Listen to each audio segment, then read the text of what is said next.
दोस्तों, सुशांत सिंह राजपूत के मामले की जांच जबरदस्त तेजी से चल रही है और अब तो केस के आखिरी सिरे पर जल्द पहुंचने की बात कही जा रही है, क्योंकि 33 आरोपियों के साथ एक चार्जशीट पहले ही कोर्ट में जा चुकी है, तो दूसरी चार्जशीट की भी तैयारी पूरी है और इसमें सबसे बड़ा नाम सिद्धार्थ पिठानी का है, जिस पर पहले दिन से शक था।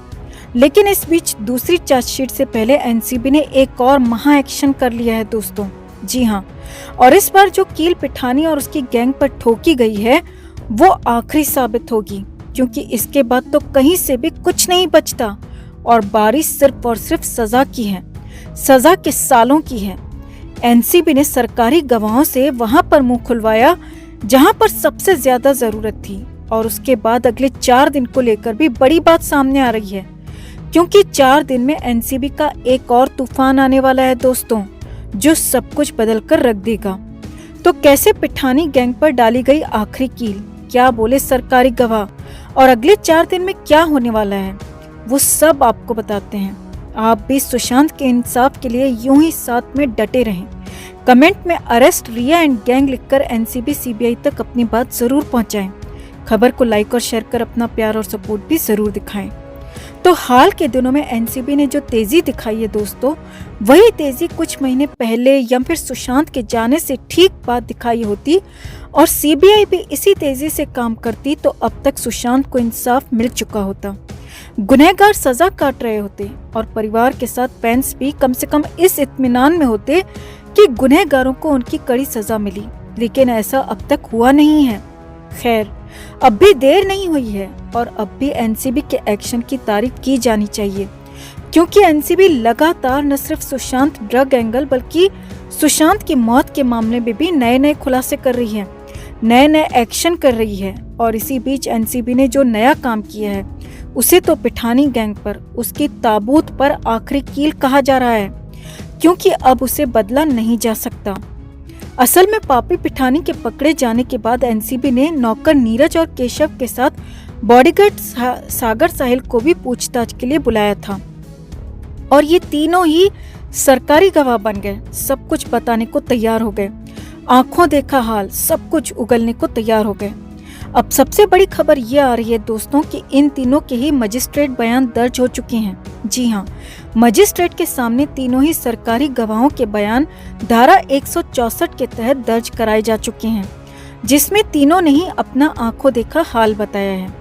नौकर नीरज और केशव ने एक बार फिर बताया कि पिठानी और दीपेश सावंत सुशांत सर के बाहर वाले रूम में ही बैठे रहते थे, ताकि सर बाहर आएं तो उन्हें गुड मॉर्निंग कह सकें, उन्हें विश कर सकें और अपनी बातचीत ज्यादा से ज्यादा कर सकें।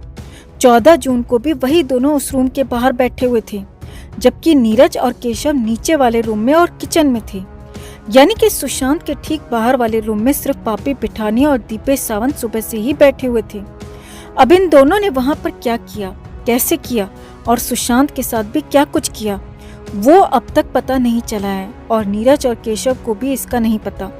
लेकिन इतना जरूर दोनों ने कहा कि 14 जून को दीपेश और पिठानी ही सुशांत के बाहर वाले रूम में थे, और उसके बाद सिद्धार्थ पिठानी ने ही सबसे पहले सुशांत सर को वहां पर अंदर रूम में हरे कपड़े के साथ देखा था। इतना ही नहीं, इसके अलावा भी बहुत कुछ नीरज और केशव ने अपनी गवाही में बताया, जो कि हम पहले भी आपको बता चुके हैं दोस्तों।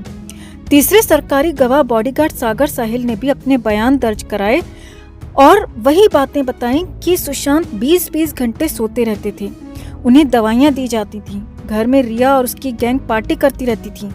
रिया के अलावा पिठानी और मिरांडा भी इन पार्टीज में शामिल होते थे। रिया के दोस्त, उसका भाई, उसके परिवार वाले भी इन पार्टीज में शामिल होते थे। इसके अलावा भी बॉडीगार्ड ने बहुत सारी बातें बताई, बहुत सारे खुलासे किए, जो हम पहले भी आपको बता चुके हैं।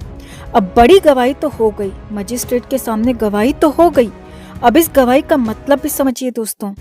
अब तक तो ये सारे के सारे लोग एनसीबी के सामने बातें बोल रहे थे, एनसीबी के सामने गवाही दे रहे थे, खुलासे कर रहे थे, और कोर्ट में ये लोग चाहते तो अपने बयान बदल सकते थे, क्योंकि वही कोर्ट वाले बयान ही आखिरी और फाइनल माने जाते हैं। एनसीबी के सामने या फिर पुलिस के सामने दिए गए बयान को कोर्ट में माना नहीं जाता, लेकिन जब कोई मजिस्ट्रेट के सामने 164 के तहत बयान दर्ज कराता है तो उस बयान को कोर्ट में भी माना जाता है।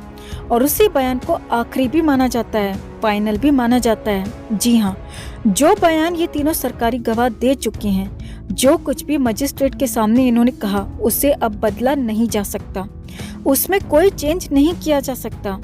यही बयान फाइनल माने जाएंगे और इसीलिए इन बयानों को, इस गवाही को पिठानी गैंग पर आखिरी कील कहा जा रहा है, क्योंकि अब इसके बाद सीधे सीधे सजा का ही ऐलान होगा। यही बयान कोर्ट में भी कारगर होंगे, कोर्ट में भी चलेंगे और यही बयान इनको सजा दिलाने के काम भी आएंगे। तीनों सरकारी गवाहों ने सुशांत के साथ जो कुछ भी हुआ उसका आंखों देखा हाल सुनाया, आंखों देखी पूरी की पूरी कहानी बता दी। अब इन तीनों के बयान दर्ज हो चुके हैं, जिसके बाद अगले 4 दिन में एक और बड़ा तूफान आने वाला है।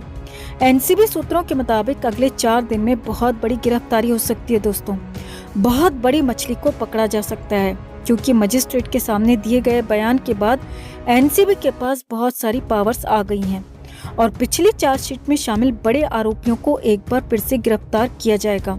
और ये सब कुछ, जी हाँ, ये सब कुछ अगले 4 दिन के अंदर होने वाला है।